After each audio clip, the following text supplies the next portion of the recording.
ಶತಮಾನೋತ್ಸವವನ್ನು ಆಚರಿಸಿದ್ವಿ. ಅವರ ಕರ್ಮಭೂಮಿ ಶಾಲೆಯೊಳಗೆ ಮಾಡಿದ್ವಿ. ನಾಡಿಗೆ ಮಾಸ್ತರು ಅವರ ವಿದ್ಯಾರ್ಥಿಗಳಿಗೆ ಇಷ್ಟು ಪ್ರಿಯರಿದ್ದರು. 4 ಸರ್ತೆ ಅವರಿಗೆ ಹಳೆಯ ವಿದ್ಯಾರ್ಥಿಗಳು ಸನ್ಮಾನ ಮಾಡಿದರು. ಮೊದಲನೇ ಸರ್ತೆ ಅವರಿಗೆ ರಾಷ್ಟ್ರ ಪ್ರಶಸ್ತಿ ಬಂದಾಗ, 2ನೇ ಸರ್ತೆ ಅವ್ರದ್ದು ಸಹಸ್ರ ಚಂದ್ರದ ದರ್ಶನ ಮಾಡಿದ್ವಿ. ಅದರ ಒಂದು ಭಾಗ ಇಲ್ಲಿ ಆಗಿತ್ತು, ಮುಖ್ಯ ಭಾಗ ಕಲಾಭವನದೊಳಗಾಗಿತ್ತು. ಆಮೇಲೆ 95ನೇ ಹುಟ್ಟುಹಬ್ಬಕ್ಕೆ ಕೆಬೋಸಾ ಕೀಬೋರ್ಡ್ ಸ್ಪೋರ್ಟ್ಸ್ ಅಸೋಸಿಯೇಷನ್ ಅವರು ಒಂದು ಸನ್ಮಾನ ಮಾಡಿದರು. ಜನ್ಮ ಶತಮಾನೋತ್ಸವಕ್ಕೆ ಅವರು ಇರಲಿಲ್ಲ. ಕಾಸ್ಟ್ಯೂಮ್ಸ್ಲಿ ಅವತ್ತು ಎಲ್ಲರೂ ಸೇರಿದ್ವಿ.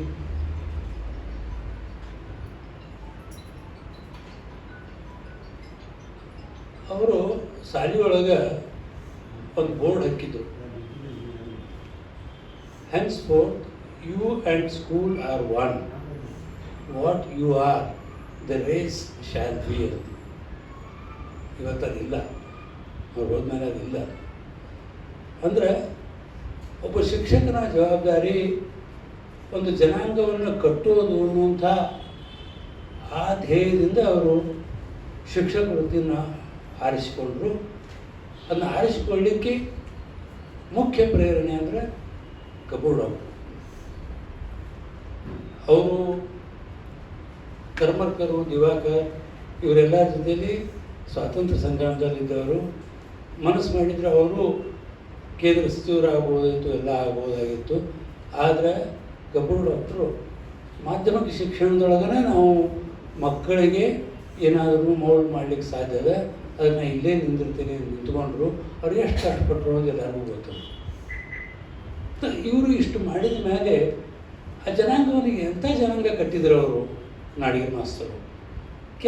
ಎಲ್ಲರೂ ಭಾಳ ಜನ ಇದ್ದಾರೆ ಅದರೊಳಗೆ.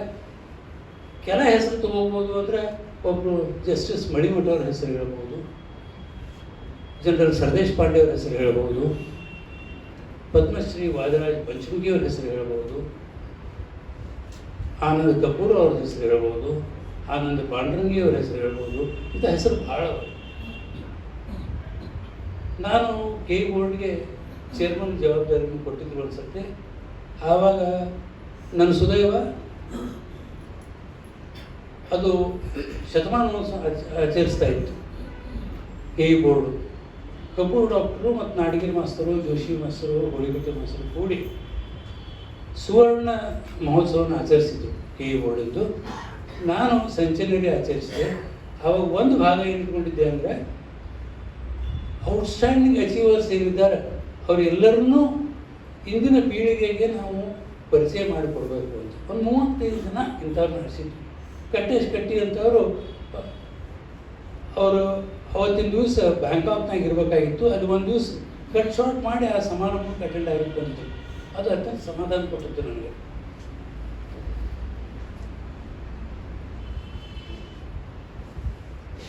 ಇವತ್ತು ಫೇಸ್ಬುಕ್ದೊಳಗೆ ಧಾರವಾಡ ಬೆಸುಗೆ ಅದರೊಳಗೆ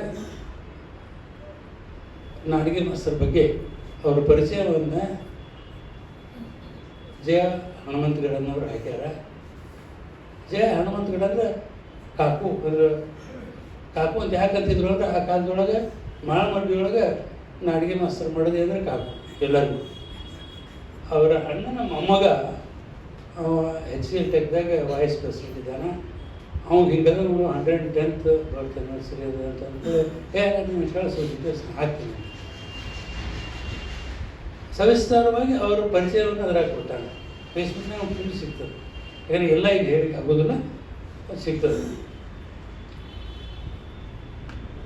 ಮತ್ತು ಇವತ್ತು ತೇಜಸ್ವಿನಿ ಮತ್ತು ಸಂಜೀವಿನಿ ಕಲಗಟ್ಟಿಯವರು ಗಣೇಶ ನಮನವನ್ನು ಸಲ್ಲಿಸಿದರು.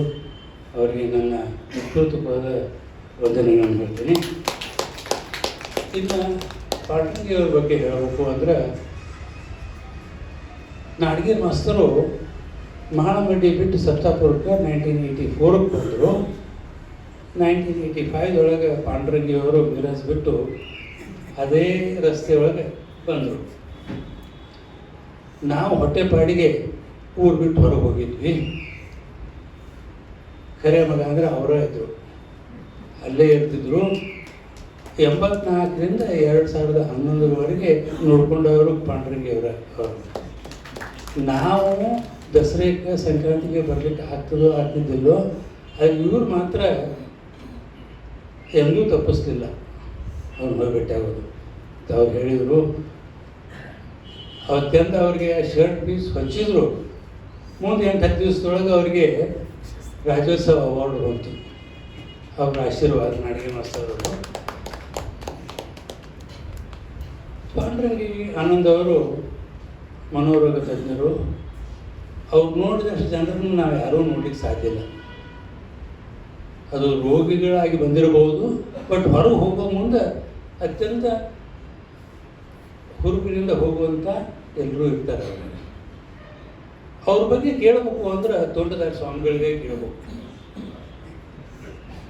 ಗದಗಿನ ತೋಂಟದಾರ್ಯ ಸ್ವಾಮಿಗಳು ಒಂದು ಸತೆ ಪಾಂಡುರಂಗರಾವ್ ದೇಸಾಯಿ ಅವ್ರದ್ದು ಬಸವೇಶ್ವರ ಆ್ಯಂಡ್ ಹಿಸ್ ಟೈಮ್ಸ್ ಆ ಇಂಗ್ಲೀಷ್ ಪುಸ್ತಕದ ಅನುವಾದ ಮಾಡಿ ಮಠದವರು ರಿಲೀಸ್ ಮಾಡಿದರು. ಆ ಪಾಂಡುರಂಗರಾವ್ ದೇಸಾಯಿ ಅವ್ರ ಮಗ, ಕೊನೆ ಮಗ ಶಿವಸ, ನನ್ನ ಬಾಲ್ಯ ಸಹಪಾಠಿ ಅವ. ಇವತ್ತಿಗೂ ನಾವು ಕರಗಡಿ ಇದ್ದಾನ, ನಾವಿದ್ದೇವೆ. ಎಲ್ಲರೂ ಮೊನ್ನೆ 80 ವರ್ಷದ ಹುಡುಗರಾಗಿ ಒಂದು ಗೆಟ್ ಟುಗೆದರ್ ಮಾಡಿದ್ವಿ. ಅವತ್ತು ಹೋಗಿದ್ವಿ ನಾವು. ಅವತ್ತು ಅವರು ಹಿರಿಯ ಸ್ವಾಮಿಗಳು ಪಾಂಡುರಂಗಿ, ಆನಂದ್ ಪಾಂಡುರಂಗಿಯವ್ರ ಬಗ್ಗೆ ಎಷ್ಟು ಮಾತಾಡಿದರು ಅಂದರೆ ನನ್ನ ಕಡೆಗೆ ಸಂಶಯ ಬಂತು. ಅವರು ಪಾಂಡುರಂಗರಾವ್ ದೇಸಾಯಿಯವ್ರ ಬಗ್ಗೆ ಹೇಳಿಗತ್ತಾರೋ ಅಥವಾ ಆನಂದ್ ಪಾಂಡುರಂಗಿಯವ್ರ ಬಗ್ಗೆ ಹೇಳಿಗತ್ತಾರೋ. ಅದನ್ನು ಮಾಡ್ಯಾರ ಅವರು ಅಷ್ಟು ಸಹಾಯ.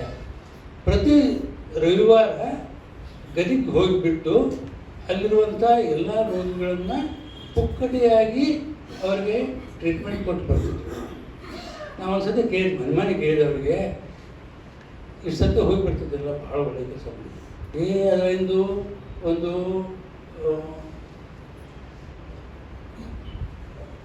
ಒಂದೇನಂತಂದ್ರೆ ಅದ್ರ ಹಿಂದೆ ಏನದ ನಿಮ್ಗೆ ಗೊತ್ತಿಲ್ಲ ಅಂತ.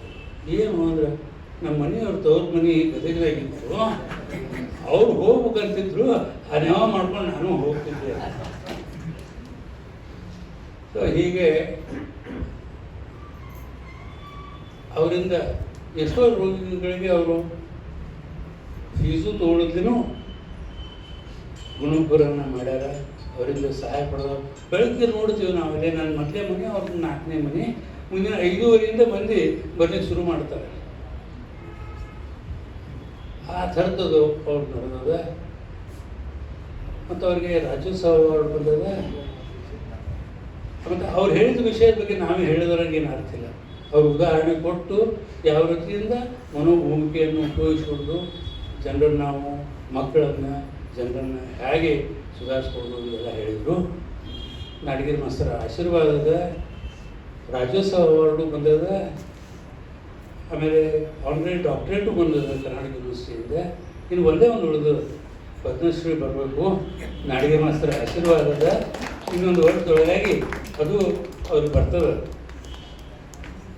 ಅಂತ ನನ್ನ ಹಾರೈಕೆ. ಅಷ್ಟು ಹೇಳಿ ಎಲ್ಲರಿಗೂ ನೀವು ನನ್ನ ಆಮಂತ್ರಣವನ್ನು ಮನ್ನಣೆ ಕೊಟ್ಟು ಬಂದಿರಿ. ನಿಮಗೆಲ್ಲರಿಗೂ ಧನ್ಯವಾದಗಳನ್ನು ಹೇಳಿ ಮನೆ